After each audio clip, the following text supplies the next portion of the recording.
Les Congo AL News, première chaîne d'info. Mbote na biso na Kinshasa, pe na réseaux sociaux, na kosenga bino déjà, bo s'abonner na chaîne na bino LCA News. Leadership nini esengeli na mboka na biso parce que tout le monde lelo na mboka na biso nyonso za ko tambola bienté. Aujourd'hui ba président de la République balika na mboka na biso, ba premier ministre, aujourd'hui ba pasteur na ba musicien nyonso za ka ndenge moko. Leadership nini o tozana posa aujourd'hui na mboka na biso to so lango na professeur Kwangenda, maire honoraire à Champigny-sur-Marne et aussi écrivain en France. N'oubliez pas qu'il est aussi professeur, il y a droit à l'université à Évry. Professeur, bonsoir. Bonsoir. Alors, tu peux parler aussi na monsieur Blaise Luka ou Azali, président de l'association ACDP Congo, aussi porteur et à projet de solidarité internationale, monsieur Luka. Bonsoir. Bonsoir. Voilà, bienvenue dans cette émission. On a bien Sibino pour te parler, te côté un peu en profondeur, te comprendre ce qui se passe en Mboka Nabiso. Mais c'est quoi te parler un peu sur le leadership parce que tout ça a un problème mais Mbokana tout ça a un problème, tout est amateur, rien ne fonctionne parce que tout ça a l'impression qu'il y a un problème, leadership. Alors à votre côté la profondeur na au définir dans biso leadership ezanini et la kisinini. Merci na motuna otuningai mais avant de répondre yo nako pesa d'abord moté na baninga nyonso o banandaka biso na Congo pona ba débat ba sujet d'actualité ya mboka na biso olobi na ngai leadership ezanini ezali terme moko anglo-saxon et leadership ezali c'est-à-dire mutu fazana na ba capacité moko boye pona à conduire ba individu ou une organisation dans but ya ko atteindre objectif mokoboye. Souvent, ils ont les résultats et les résultats ils sont positifs. Il y a un moment où leadership, tout le monde a peine dans le poteau, ils ont une élite. Et puis, élite, ils ont leadership en haut. Tout le monde et pas il y a intellectuel, mais intellectuel, ils ont été capables de faire l'étude. Intellectuel, ils ont été capables.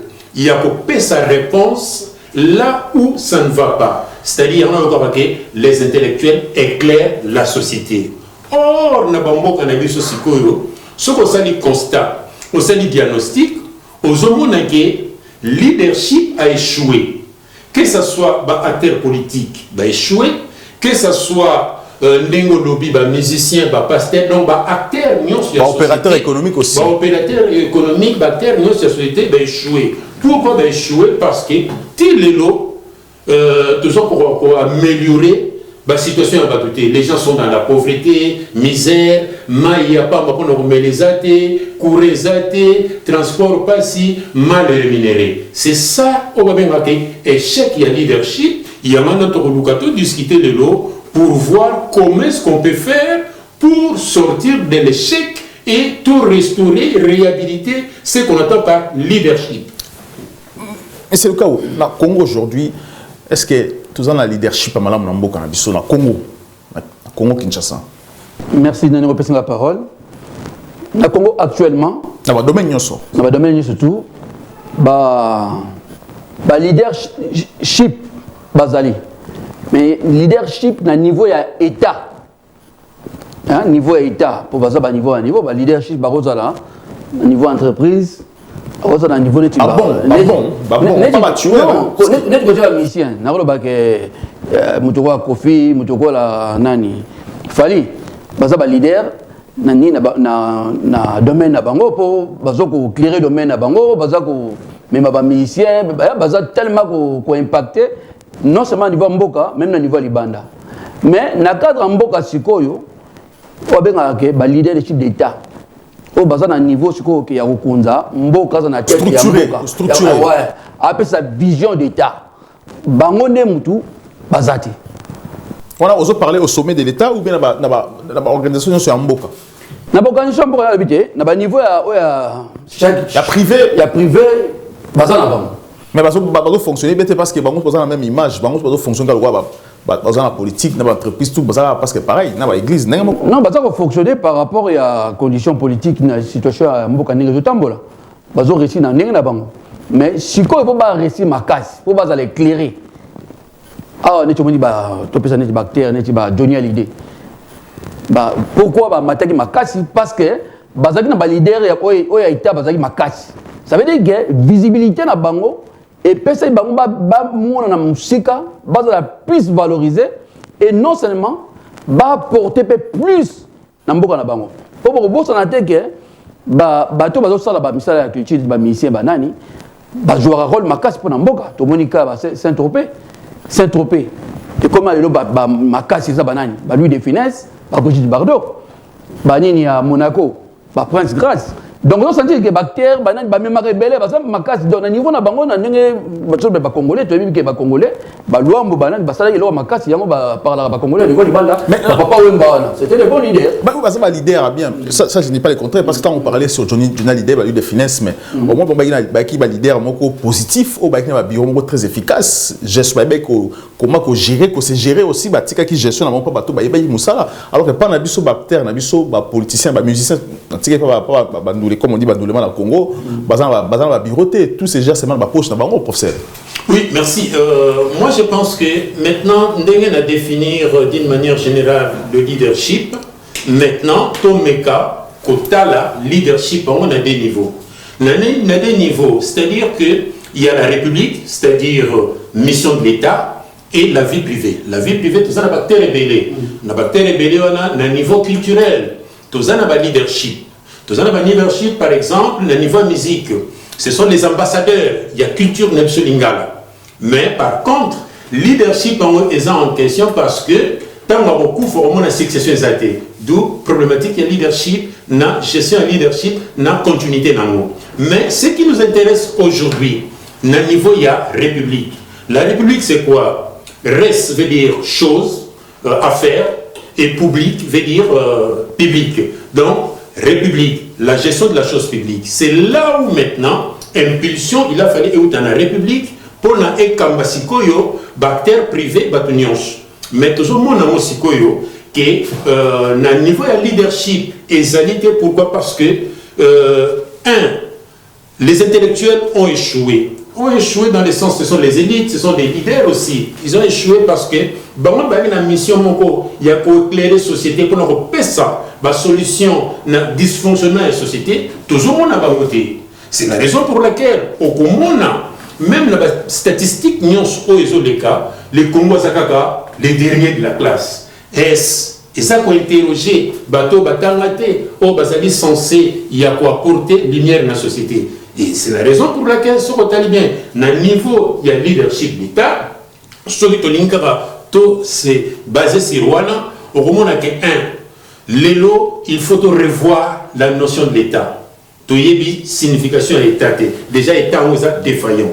Deuxièmement, intellectuels, n'abisso, aida, acteurs politiques, qui sont censés, y accompagner sa bonheur, dans le peuple congolais. Pourquoi on a le bien? Parce que quand tu as étudié, aux a la capacité à penser, aux a la capacité à éclairer la société, aux a la capacité à proposer organisation et aux a la capacité à conduire toute une organisation, pour conduire bateau, pour nous couper sa bonheur, pour nous couper sa épanouissement, pour nous couper sa prospérité. Or, et ça la défaut na bambo canabiso. Pour que ça la défaut na bambo canabiso, parce que tous les gens manque, il y a leadership. Tous les gens manque, il y a élite. Les élites ont fait faillite. Mais maintenant, que faire pour remonter la situation? Professeur, que faire? Donc aujourd'hui, problème, faute, il y a des intellectuels congolais, on va poser ce problème aujourd'hui. Ceux qui n'ont pas dit faute des intellectuels congolais, oui. Pourquoi? Parce que normalement, quand vous faites les études, ils ont permettre pour qu'on capable de, c'est-à-dire que face à une situation, tu dois apporter des solutions, c'est-à-dire tu dois apporter lumière. C'est la raison pour laquelle le mot leadership, ils ont ramené sur ce qu'on appelle devenir influent. Ils ont ramené sur ce qu'on appelle devenir compétent. Ils ont ramené sur ce qu'on appelle le charisme. Il y a manager bateau pour atteindre l'objectif. Or, problème, on a si bon mambo canabiso, toujours mon équipe, ils ont une défaillance makasi, ils ont un déficit à makasi. Pourquoi? Parce que sur le solution, la solution est exacte. La paupérisation, bateau. Aux hommes, la situation de la lobby, au lieu de s'améliorer, et ça va se dégrader. D'où on peut conclure qu'il y a ce qu'on appelle les déficits de leadership. Les intellectuels ont fait échec. Alors, quand ils ont fait échec, comment maintenant arriver à retrouver des solutions? C'est là où il y aura vraiment le vrai débat pour couper sa idée pour que l'échec tout ça tout ça lobby. Voilà, mais c'est le cas. Pourquoi les leaders actuels que gérer mot qu'on a étape au niveau nyonso? Pourquoi aussi comprendre que c'est déjà faillite? Bon, on a un exemple. Mon problème souvent, il y a des types de leaders. Véritable leader, va changer mboka, va changer makambu, va leader naturel. Ça veut dire que naturellement, à zone le qu'on quatre naï. Tu peux exemple neti, mutoko Ronald Reagan, président américain. Côté classe, à zone mutaba classe est belle. Mais capacité à coordonner batozaï makas. Et puis écoute. Ça veut dire que au moins des intellectuels, tous les intellectuels, belle, oui que Congolais n'a pas compétence, n'a pas domaine belé, Congolais basu ba compétence belé. Les Congolais basu na ba compétence makas. Mais si on sait que les leaders, comment valoriser les compétences des Congolais? Le premier boulot, le chef de l'État, chef de l'État, pour arrêter Mbokanae, comment valoriser la compétence des Congolais? Mais à revaloriser, où il y a comprendre, le président Congo va comprendre que ça a échoué, c'est ça. Non, mais c'est pour ça un leader, capacité, a capacité à comprendre. Il y a pour des solutions. Dans le domaine où il y a journalisme, comment on a journalisme? Donc, à la manière où il y a manière où impact. Et puis, non seulement impact, mais qu'il est libéré. Mais ce qui est naturellement, à la pensée, pour la chose de la Congo, tous les leaders, les leaders conducteurs. Tous les leaders, les chef. Chef, leader. C'est très important. Tout le monde est président de la République qui a bimé. Vous avez senti mal à charisme. Et tout le monde dit Obama, donc, les seuls chefs autres qui ont un charisme, c'est Mobutu. Na Congo. Na Congo, les seuls chefs qui ont un charisme et un pouvoir, c'est Mobutu. Mais est-ce qu'il y a un bon leader aussi? C'est ça la question. Le problème, c'est que Mobutu, qui visiblement, la visibilité, la capacité, mais coordonner, ma casse qui avec coordonner, mais avec maîtriser, se faire écouter. Mobutu, c'est normalement bon leader. Mais, Baga fait ça la machine de Lokomoko. Mobutu a le Lokomoko. Servir, oui. Se servir, non. Si koyo, et l'autre on a négligé qui est en Gowana. À valoriser qui puisse servir, et se servir qui servir. Il y a quoi échouaki. Mais si on t'a dit Mobutu, parce qu'un leader aussi doit avoir un don. Parce que Mobutu est devenu président par une révélation. Tu dis bien, on va révéler qu'il y a comme président, a commis président. Et puis, à comprendre qu'il y a valeur et autorité à président, à valoriser qu'il y a chef coutumier, à valoriser qu'il y a chef de village, tout le monde parlait avec Mobutu. Mobutu, c'était au moins un leader aussi, tout le monde l'aimait. Moi, j'étais à Kinshasa, même les derniers jours, Mobutu était malade. Tant qu'il y a Mboka, même dernier jour, Pepe Linga qui est. Parce qu'un leader, il faut ça la paix aimer na peuple. Mais le problème à Mobutu, Pepe Linga qui est, avec un bon leader, va compter na Makasi parce que impact à Mobutu, ça n'a pas Congolais. Des manins sénégalais, des manins maliens, Mobutu, pour Nabango, parmi les grands présidents Mobutu. Parce que c'était un homme, ok, avec qu'on rassuré, Batou, mais stratégie économique n'est pas guidée. Peuple aligné, mais aligné, peuple était. Professeur, parce que, mais c'est le cas aux Zolobake. Simple question, aujourd'hui, est-ce que les vrais leaders, comme on dit, on parle de leadership, formera ou pas? Alors, il y a deux tendances. Merci beaucoup. Demain, Norbana, Nanemé à Mobutu. Mobutu a un charisme. Et ça, le critère, il y a leadership. Mais le problème, il y a un problème échec. Donc, Mobutu Oyo, aligné, survie et continuer, pérennité à l'État, il a fallu une base solide. Or, Mobutu a fait tout renfermer et toujours subir les conséquences de l'eau. Je n'en disconviens pas. Charisme, compétent, Azalaki Nango. mais échec ou anapé, tous autres subir en lelo. Alors, dire ce qui, il y a plusieurs tendances. Ça c'est vrai, c'est-à-dire que dans le lobby, c'est-à-dire que conditions au boutier, faut accepter bon dimailler. D'ailleurs, auteur mon Max Weber a très bien. C'est-à-dire que suite à la position Zanango, il faut accepter. Parce que Azali mon colo, il faut accepter. Tu vois? Donc, le critère est épelé. Mais ce qui est très important, charisme va travailler à Kayamo. Ils ont force intérieure. C'est-à-dire que toi, tu ne peux pas maîtriser la bande et pourtant, il y a un éviter. Donc, ils ont des éléments qui accompagnent ce qu'on appelle les visionnaires, les charismes. Par exemple, pour Nabiso. Oui, bien sûr, X a eu un charisme, mais la suite, ce que vous avez un charisme, bon, ok, vous avez bénéficié d'un côté. C'est un problème.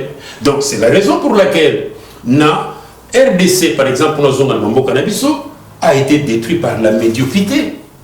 La médiocrité n'a niveau news, que ce soit niveau politique, culture politique, zéro, et économie, tout ça va devenir la statistique, culturel, heureusement, tout ça va musicien, mais surtout ce débat, on a tout parce que éducation, il y a un problème. Et aussi, spirituel, par exemple, Kimbangu, c'était un leader.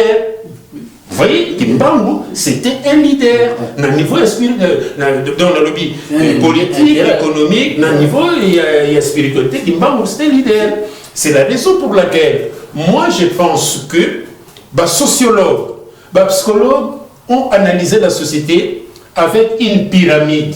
Dans la pyramide, il y a Abraham Maslow. Dans la pyramide, il y a une question que nous posons les lots. Et dans la pyramide, la pyramide est Sarakaboui. C'est-à-dire, Bobandi na C. Na C est l'être humain, il y a ce qu'on appelle survie. C'est-à-dire, la survie, c'est attends, sala. Tant que ça, pour la rémunération, et permettre à vivre correctement. Or, ça c'est du point de vue professionnel. Or, la vie privée, au pour ne coller pas si, se reproduire difficile. Ça c'est le premier mensonge au salaire. Déjà, monter le salaire, ils ont permettre à vivre correctement. Deuxièmement, beaucoup de gens ont la pyramide, Abraham Maslow, ils ont besoin de sécurité. Sécurité, c'est-à-dire quand tu travailles, pour ça, il y a stabilité dans l'environnement. Et tant que vous travaillez, milliers de gens moyens de la stabilité d'emploi et vous gagner, vous permettre, par exemple, de construire les lots. Les Congolais sont vraiment basés sur la possibilité de construire. Il y a des voleurs qui construisent, ça c'est vrai. Et quand on m'a dit, dans la pyramide, on a pas appartenance, c'est-à-dire besoin, il y a dimension sociale. On a besoin de dimension sociale. D'un côté, il y a vie professionnelle, c'est-à-dire qu'on commis intégré dans le salaire, on peut avoir des responsabilités, on peut avoir une formation. C'est-à-dire qu'on peut avoir dans la société. Et dans le côté vie privée, on peut remarquer qu'on commis un statut social, on commis informé, on commis organiser des groupes, des réunions, des associations. Et quatrième, pour aller vite, on a besoin de reconnaissance. Besoin de reconnaissance, c'est-à-dire aux autres matériels de la société, reconnaissance ou estime. Dans la vie professionnelle, par exemple, au moment où on commis utile, on commis visible, on peut avoir des responsabilités, on a un poste encadré, mais on est leader, on est responsable, on est chef, on fait confiance. C'est ça ce qu'on appelle leadership. Et dans la vie professionnelle, au moment où on a la vie privée, on développe ce qu'on appelle l'autonomie. Au développer, c'est-à-dire être reconnu, être apprécié, être écouté. Se reconnaître ma compétence dans la vie privée. Et aussi, quand on joue maintenant la 5e position, c'est-à-dire le sommet à triangle, au moment où il y a la réalisation de soi, c'est-à-dire qu'il y a le leadership, c'est-à-dire qu'on a besoin d'accompagnement de soi, et aussi, on commis qu'on formé partout, on commis qu'on encadré partout, on commis beaucoup plus écouté, on commis mon c'est-à-dire on commis référence. C'est ça ce qu'on appelle leadership, c'est ça ce qu'on appelle le charisme. Que ce soit le niveau en salle, que ce soit le niveau privé. C'est ça ce qu'on appelle la pyramide d'Abraham Maslow, où c'est très important, et la question que nous allons se poser, et ça nous la pyramide. Donc, Bisson na Congo, tout ça, pour l'instant, aucun leader. Maintenant, la question aujourd'hui, na Congo, qui faut former leadership ou pas au niveau administration, na Bisson déjà. Parce que nous avons un problème. Même dans l'administration, rien ne marche.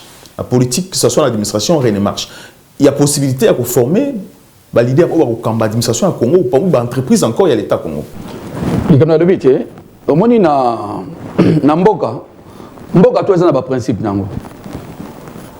Côté spirituel, c'est important. Au lobby, il y a Kimbangu. Pourquoi Kimbangu? Pourquoi l'impact à Kimbangu? Donc ça veut dire qu'un leader d'abord, pourquoi Moutouana, un prophète, a une influence au niveau de Congo Mobimba. Donc il y a importance, il y a Moutouana. Promesse paix en Mboka Zani. Parce que chaque Mboka a une vision. Chaque Mboka a une vision. Un bon leader, première chose, d'abord, il y a une vision en Mboka, il y a coordonner en Mboka. Il y a au moins un vrai leader, il y a un chef spirituel, un grand prof, un grand chef coutumier, il y a une valeur. Chaque région, il y a une valeur nango. On repère ça. Exemple, quand vous allez Mickey.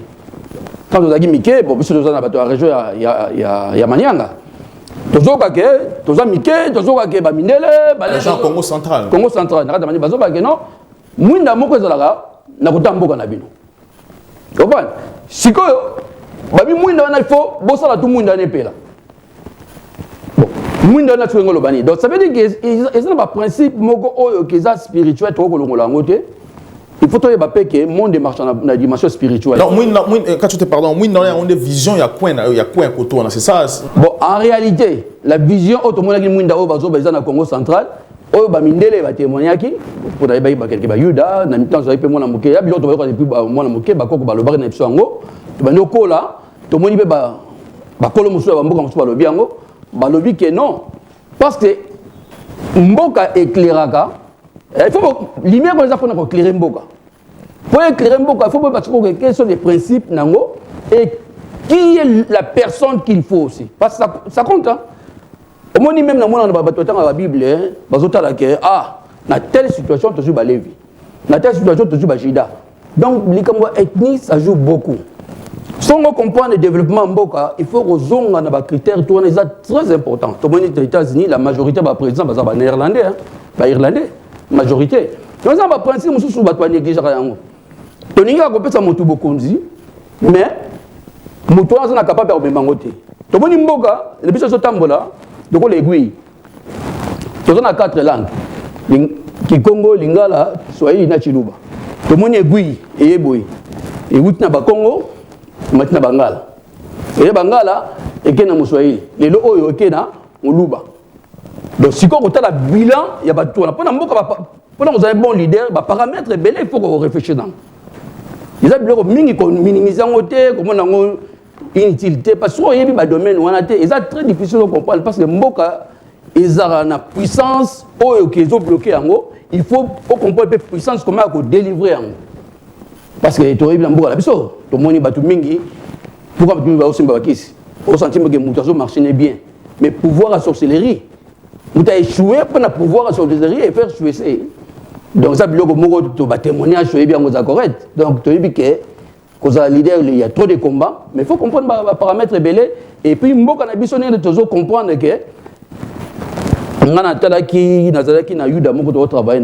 j'étais surpris tant que Joseph et Kabila.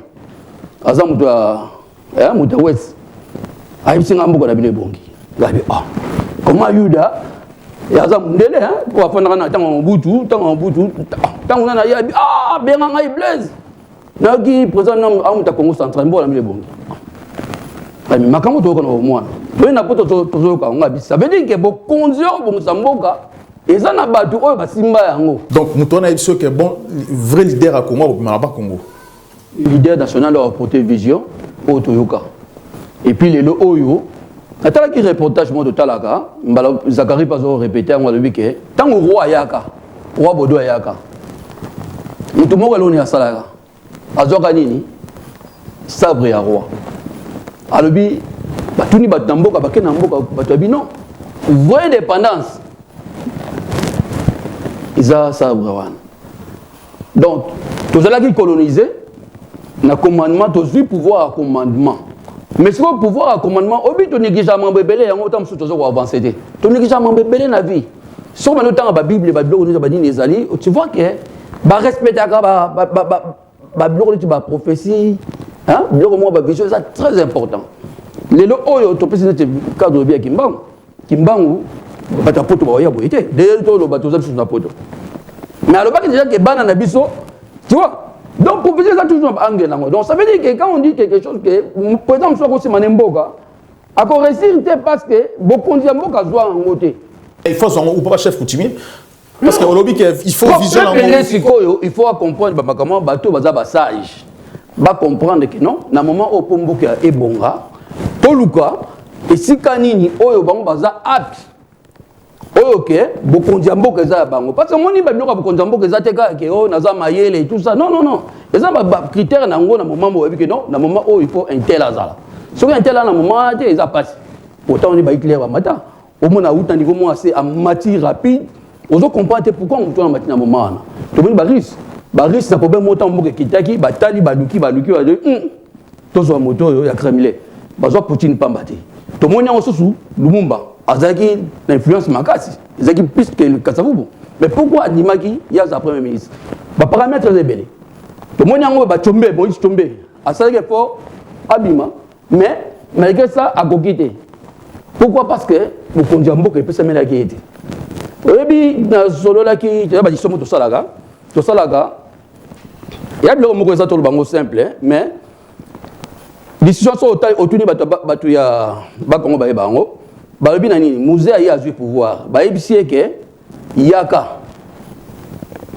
aboko ya atindi Joseph il fera que nous wapi na bakongo na wapi possible Joseph na kamba benga ki kuna na za mutu kimbangi c'était parce que il y a une différence toujours entre les prophètes Kimbangu na église Kimbangis exactement mutu église Kimbangis c'était mais je crois parole prophétique parce que ça se réalise donc tant ba benga qui est yaka aboko ya atindi Joseph omelaki Joseph de remplacer qui or c'est lui qui avait dit sur Mobutu que vous avez beaucoup de mboko c'était toujours bango mais tu sais qu'il dit pas qu'il n'a pas non tu sais qu'il le père mais ils ont pas pouvoir non au kende na ba bengi sur ba pesa yo il y a des choses différentes oui bon Félix n'a pas kende est-ce qu'il va pesa ou pas autant au kende kuna ba au kende na yo ba koyamba otake mokonza mboka mais ba pesa yo po il y a des choses quand la chef mo na pouvoir ti na comprendre le mot parce que obi que pays dans la prophétie na ngo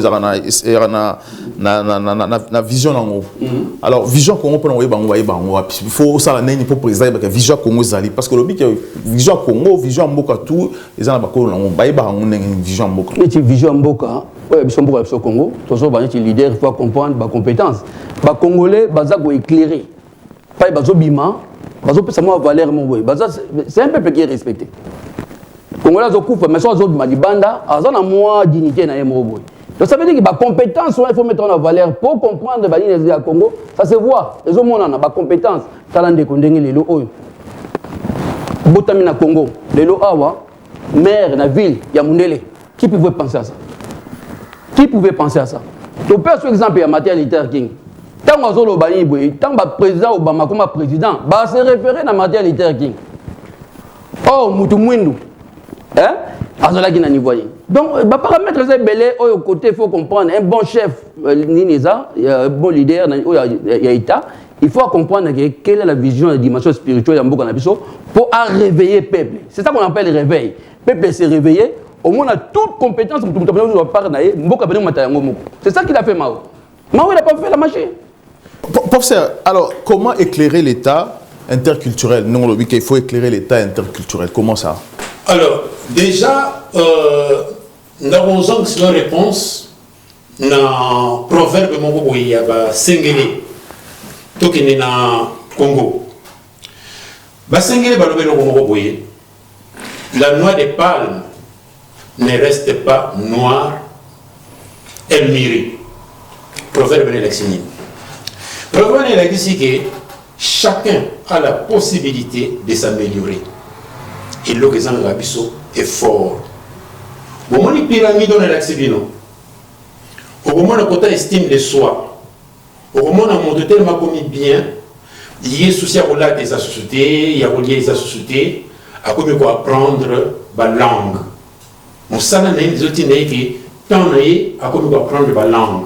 Alors, puis ça, on va apprendre l'espagnol, l'anglais, mais tu puisses, tant on lobby, le leadership, comment on va maîtriser les 4 langues.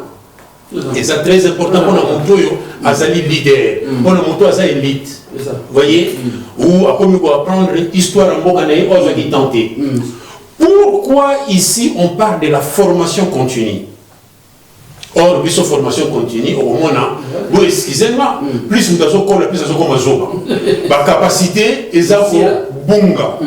Or, awa, au moment on a vraiment que pour maintenir le leadership, c'est la formation continue durant toute ta vie. Et ça, il est élément très important parce que plus un facteur mingi, plus ça va toujours à l'envers.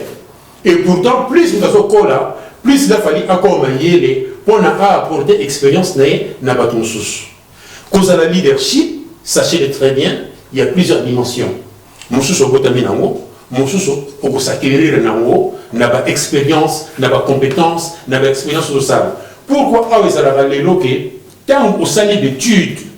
Parce qu'il faut parler dans awa na kuna. Tant au salle d'études, au monde qui est non, il y a un risque. Il faut travailler dans le laboratoire. Vous devez travailler dans le laboratoire pour apporter. Mais puis aussi, au monde. Laboratoire, la quantité de laboratoire, c'est bureau ou accompagner. C'est ça. Laboratoire de recherche. Oui. Or, puis aussi, au monde, mon professeur, pendant 30 ans, a comment livrer. Mais c'est la faillite, c'est l'échec. C'est-à-dire que culture est fort, faut toujours. Culture est fort, faut toujours. Pourquoi? Parce que ce que culture est fort, on a exaté, il est pas un mot.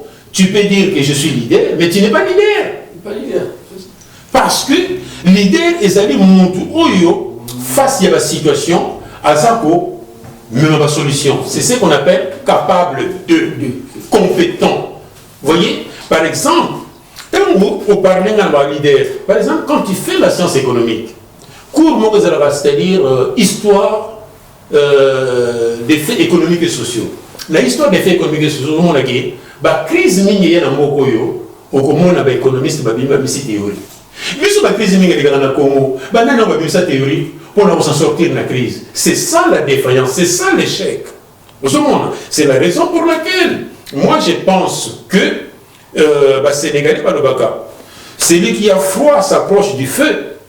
Et la question même Balouloua, la RDC Baloubarango, celui qui a froid s'approche du feu. C'est-à-dire, aide-toi les seuls t'aidera. Mais si on a des solutions, non, on ne peut pas sa solution. C'est ça l'échec de la leadership Nabiso. Et pourtant, ils allaient prendre des structures. Dans ça, il y a une réflexion, mon robot. Vous voyez, il y a un conflit entre la diaspora et la RDC. Makassi. Il y a Makassi entre la diaspora et la RDC. Dans ça, il y a une réflexion, mon robot. Bon, moi, je joue à Paris Saint-Germain, Makelele, mondialiste en France. Aux yeux les mêmes joueurs, au tiers l'équipe nationale de l'ISO. Vous voyez le résultat.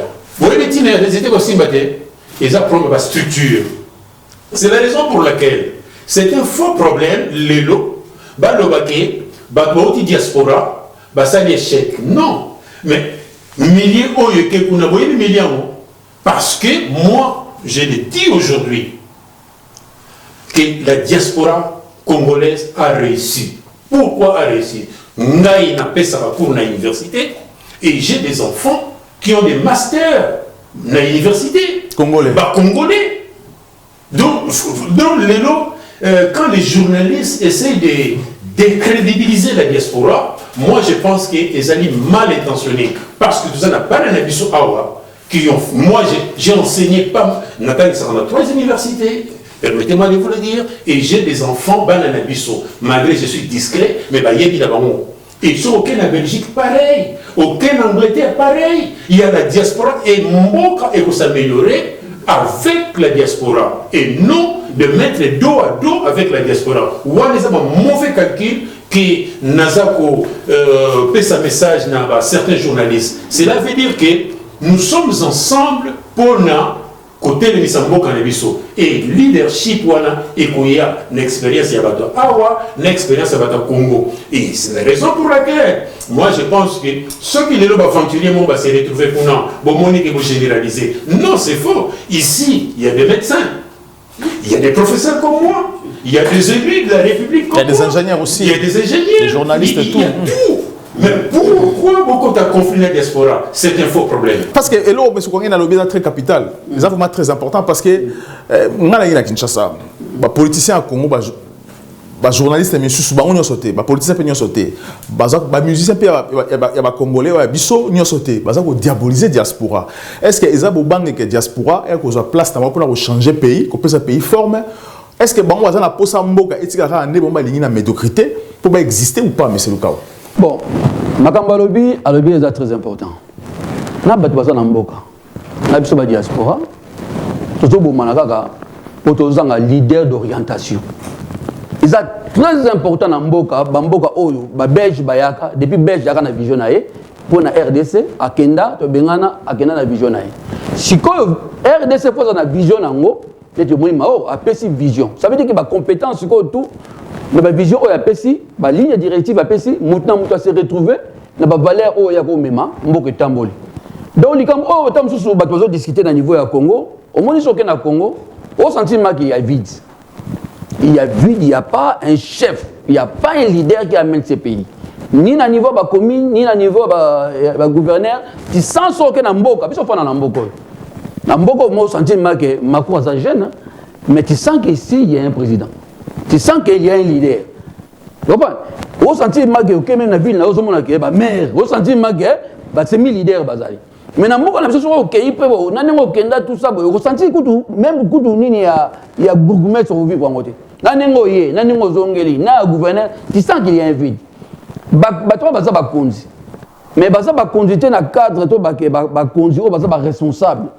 Au Congo, on a besoin de conduire responsable. Conduire responsable, comme le lobby est très important. On appelle cet exemple, il y a Makelele. Autant la papa n'a pas il faut qu'on ait sa possibilité de mettre Gims. Janana, na mettre Gims. On va mettre musique. Mais musique. Pourquoi moi na mati makasi? Parce que Mboka Oyazali, bah pécier possibilité de mettre makasi. Mais au Mboka Bajana Bazali, c'est pas Bazali, bah faux musicien. Parce que dans le même cas, il se plaint dans le lobby parce que c'est étrange. Les musiciens congolais ont la musique dans le Congo, mais ils ont en France, ils ont en SACEM. Alors que les gens ont Kinshasa, SACEM au Congo, comme Kiminga et Zali, mais pourquoi ils ont. Parce que dans la guerre même actuellement, pour faire critiquer ça fait des années, ils ont structuré. Est-ce que. Moi, ce que je veux comprendre, professeur, école à Congo, classe à Congo, et fonctionnera normalement. Est-ce que c'est la qualité de l'école sur un monde pour former les Congolais parce que c'est vraiment stable dans le cerveau? Ah, ça, c'est une très bonne question parce que Nayedi Mbokanara très bien et j'ai fait les études ici en France et j'ai fait les études aux États-Unis. Alors, déjà, classe à Congo. Puisque c'est un système belge. Le système belge, c'est un système, il y a question-réponse commémorisée. Puisque tu as le système de syllabus, question-réponse commémorisée. Et c'est très important parce que nous avons l'habitude en France, nous avons des difficultés. Nous avons des difficultés pourquoi? Parce que le système français, on t'apprend à critiquer. Il y a vraiment l'option de critiquer pas trop. On t'apprend à critiquer, c'est-à-dire, il y a le fait, il faut que tu critiques, mais il faut concilier thèse d'entité, la synthèse, il faut concilier fait aux gens qui cours, esprit critique et professeur, et aussi la synthèse. Il y a un moment où nous avons la culture de critiquer. Et d'ailleurs, c'est bien, parce que les attaqués ont mémorisé sans esprit critique. C'est parce que les problèmes, il y a des Congolais, tout ça, problème, il y a une différence entre un insulte et critique. Il y a un problème à ma casse. Donc, insulte, c'est le critique pélo. Parce que nous sommes bien à critique pélo, insulte. Hein, c'est pareil. Critique ça veut dire que penser à Moutou, la manière où Azomona que non, dès que vous expliquez, vous présentez le Cambou, il y a Azomona que non, ça ne va pas. Parce que en France, quand on a des classes en France, ça doit exprimer, exposer, il faut ça l'exposer sur pour faire un sujet, pour débattre, en gros, vous l'exposer, pour comprendre, il faut la capacité aussi à critiquer ou pas. Pour ça, allez-y, continuez. Oui, ça c'est le système français, c'est-à-dire que Bazo Pessayo, on s'est libéré. C'est-à-dire, on t'a dit que comme ça, non, il faut s'arrêter, on critiquer. Vous voyez, c'est la raison pour laquelle nous on critique facilement. Mais on va critiquer. Ils ont des thèses, antithèses, et on sait la conciliation, la synthèse. C'est la raison pour laquelle, aux hommes, l'éducation de mon côté, le système américain va privilégier le professionnalisme. C'est-à-dire compétences on valorise en gros. Vous voyez, donc on dit que le système n'a pas de développement moka et ça n'a qu'à dire. Or, si on a un leadership, le leadership, wana pour ça que tout le monde entre na bisoté au batikala na bazana libanda. Biso nyonso ezali richesse wana ezalité parce qu'un groupe, il y avait un individu qui n'ont jamais travaillé, qui n'ont rien fait, et vous généralisez. Attention, il y a une diaspora positive aux Ezali, na France, awa, na États-Unis, surtout na parents, mingi batangité, mais bana, ils ont été au rendez-vous, il y a scolarité, oyo, Congo, vous allez dans Posanango, lobby. Donc, les lois, moi je pense que, comme nous le toujours que je n'ai jamais été pessimiste, mais le jour où on reçoit visionnaire, le jour où on reçoit ce qu'on appelle entrepreneur, il y a gestion des ressources humaines, l'homme à la place qu'il faut, et pas de la médiocrité. Beaucoup moins de résultats. Pour le moment, nous sommes affaiblis par quoi? Par ce qu'on appelle la médiocrité, par ce qu'on appelle tribalisme, comme Makassi.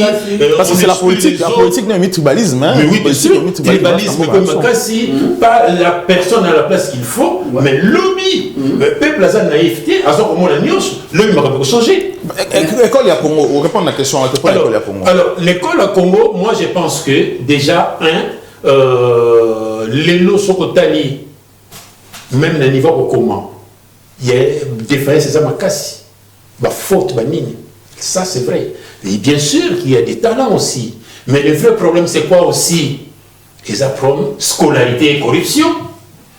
Talaba, homme politique, le diplôme, pour le docteur, c'est quoi?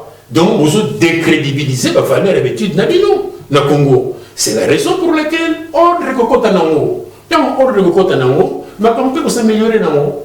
Donc, ils ont toujours passé période il faut mettre de l'ordre, tant ordre de Kotanango, lobby, et en plus de cela, il faut privilégier aussi la formation technique. Il y a trop des universités, il y a la science humaine, tout ça. C'est bien pour devenir des philosophes. Mais attends, nous n'avons pas besoin de philosophes aujourd'hui. Nous n'avons pas besoin ni des philosophes, ni des prophètes. Nous avons besoin des techniciens comme l'exemple des ingénieurs. Les ingénieurs, des techniques comme l'exemple, il y a Zi. Nazi va produire, par exemple, 10 000 techniciens par exemple par année, et nous produisons 100 prophètes par année. Il y a un problème. Allez-y, monsieur Lukaou. Bécole à Congo, allez-y. Non, Bécole à Congo, au moins, les problèmes, comment ça s'appelle? Ils ont un Bécole où ils gardent l'image en le collège Boboto. Collège Boboto. Mais est-ce qu'ils ont la norme aussi? Ça, Boboto, on attend la tête, moi, tout ça, la même direction. Monsieur, tu vois, Bécole jésuite, Bécole à Jean-Baptiste de la Salle. Tu fais les 15 mai. Mais aujourd'hui, même à l'époque, aussi, même aujourd'hui, même si à l'époque, il y a encore bien, mais l'école de Congo, c'est formé les leaders, il y a bien aussi, on est capable de gérer dans l'administration, parce que jusqu'à présent, Congo, gestion de pasteur. Les leaders de la musique, comme les musiciens, aujourd'hui, les politiciens, tous, la progression des athées, croissance des athées. C'est ça le problème. Est-ce que l'école va servir dans quelque chose aussi? Non, quand il y a budget, il faut rester dans l'organisation. Moi, je dis, on doit toujours le Mogo. On a porté des projets, la solidarité, un petit projet de solidarité internationale. La salle, moi, va et vient, la solidarité, moi, va mingi. Tu as senti les lots, qui sont classe caca pour les diplômes. Pas pour les maïels. Parce que, par exemple, comme tout le monde. Mais fort autres ça, tous les diplômes. Nasima résultat, ils en ont moté. Parce que, au lobby, aujourd'hui musala utiliser mayele na yo mais mutu atangi aza universitaire à la fin asuki receveur à bis basuki même mutapusu même mutapusu même akoteka ba biloko ba téléphone tout ça donc ozomona ke bo sikoyo mutu oyo azalaki papa à vivre yango pour 50 ans déjà comme papa biso to bani la génération au bout que là dans la cinquantaine donc ça veut dire déjà tu as papa toi na ban bon sikoyo songo mona moni résultat te sikoyo bo bota na 20 ans moi on a 30 et quelques il y a personne comme des parents résultat ça veut dire que moni sikoyo mbala moko d'effort scolaire il y a pas formation et ben ni ko valeur parce que après la formation il y a d'autres choses qui sont leader autres choses bêtes les solo ah leader c'est très important pour n'importe la biso oyebi na yoka ki na ba ni na autant ba comporter ba politicien awa baso ba bino ba congolais besoin na makoki ni so bo réussir richesse ya congolais d'abord non il y a awa richesse ya congolais d'abord et sa matière première ils a congolais même tel ba musicien tel ba créer ba biloko na bango au moins dame que papa la dame qui a créé donc facilité à créer ba danse hein ba style na bango donc style na oyo so mettre même que au style congolais donc ba créer style na bango ça unique ce qui ka mettre même mutu to ba style congolais mais le problème c'est quoi comme ba structure et fanité neti ah ba ça c'est ndenge zali ba nzemo na bango zo leka to mona ba biloko ba yuti ba zaiko akala ezobeta ba famille na bango tango ebeta na nini bazo lekisa ngote chaque chaîne alekisi na ye nzembo ya mutu boye bafuti bango te oh awa chaque fois soko beti nzembo ya Johnny yebra ke il faut obwaka makuta na compte ya Johnny kuna ya omoni Michael Jackson na sombakani ya Elvis asombeka ba droit ya Elvis et ça li mbongo ebele parce que Elvis akufa na ye mais biso papa wemba se banze boboni Kofi Olomide se banze boboni normalement tout moko il fallait normalement base la moyen makasi parce que bato ba ça des formes makasi tout le monde a ba résultat na ba quand même parce que ba fali ba bimi na simani ba monde ça ba sa musique kitoko ici na France musique kitoko tout ça faille côté ba pasteur église ça c'est ils ont dit comme moi c'est un encadrement bon tu comprends que on n'a pas eu des pasteurs encadreurs peut-être moi mouki bazana moi mayele ba bimaki na niveau à la borne baza quand même na moi raisonnement quand même par rapport au tapage abimi du jour au lendemain tapage donc et ça très important leader na mboka chaque pays a besoin de leader tout le monde awa pourquoi Hollande balinga qui était mais Hollande sur tala malamu azoki mboka na kao soit parce que en réalité à travailler avec moins bien mais azanga qui personnalité on dit charisme mutelo ebomaki pour chaque peuple a besoin de souffrir en Kabila. Kabila était là président, on sent qu'on n'avait personne, mais on a un président. Professeur, alors maintenant comment revoir, parce que comment revoir la notion il y a été un beau cannabiso.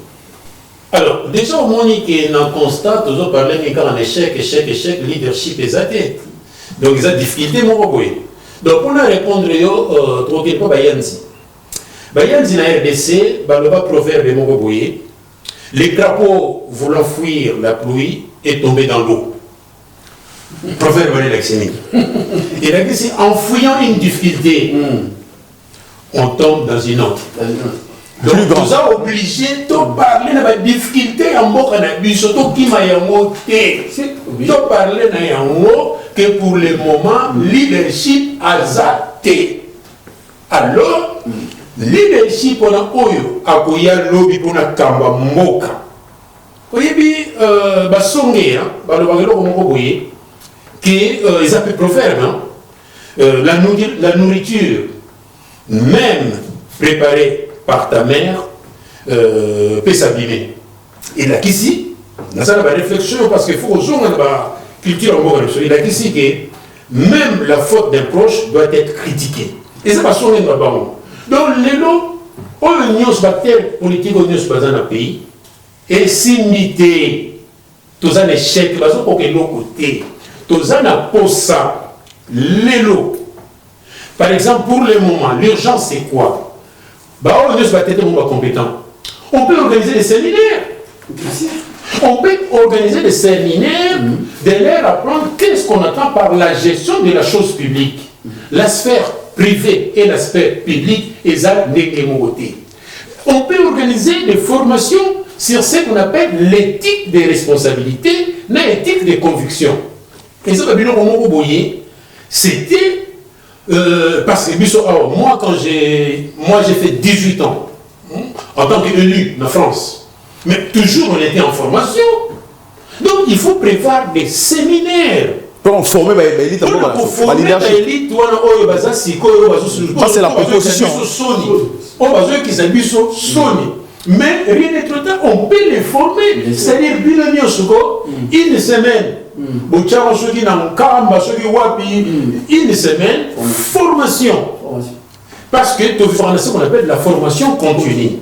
Moi, je suis optimiste, c'est-à-dire que moi, je crois à l'homme. C'est-à-dire l'homme où il faut former. C'est-à-dire que bon, ça la boye, mais ils a boye. Mais maintenant il va former, moi c'est cas là, si vous formez mon leadership, ça appelle pas maintenant pour former. Mais il y a des grands professeurs, même ici ou là-bas, où on va maîtriser la gestion de la chose publique. Parce que ils ont une mauvaise volonté politique, ou alors ils ont une humilité. Il y a des gens qui peuvent vous former aussi. Vous voyez, même à la formation, c'est-à-dire que vous avez pouvoir sika, vous avez une expérience, mais vous avez un séminaire. Et il y a aussi ce qu'on appelle la formation continue pour acquérir la compétence. Et vous ramenez vous un leadership.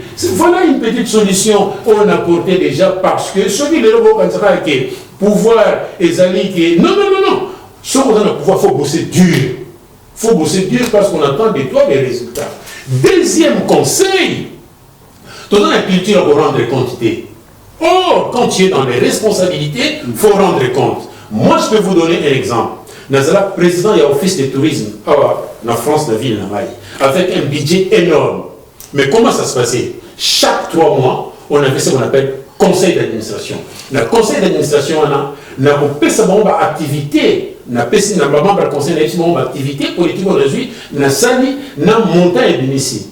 Alors, bango bakotika nga na bimi ba discuter ba tali ce qu'on appelle conformité ya makambo tant on a besoin ba bi que depuis ce quitus c'est-à-dire ba prouver manière de gérer et tant on déjà ne salama ba tinya on la préfecture la besoin tinya on la chambre régionale des comptes pour la soucier à vérifier et tu es tranquille parce que tu as très bien géré mais il nous connaît pas na biso. Mais notre question est un esprit, monsieur. Tant que maire, oui. Maire adjoint, la maire, est-ce que vous allez travailler ensemble au pays, tant que maire adjoint, vous allez aussi sans connaissance de dossier ou pas? Oui, bien sûr. C'est-à-dire les amis organisés, c'est-à-dire que le maire a une retraité ma camonio sur mon côté. A Jusikoyo a délégué ma partie à la responsabilité n'a pas adjoint naïe. Après ça, le ministre n'a été mais pas adjoint. Adjoint naïe. Après ça n'a pas adjoint naïe. Par exemple, je m'occuper de tout ce qui est transport, circulation et espace public. Et Nazaraki n'a pas président, ça va être répété. Par exemple, établissement public administratif, moi-même, office de tourisme. J'étais le président avec un budget. Et ça, un budget beaucoup énorme. Mais un budget, j'ai rendu compte chaque 3 mois.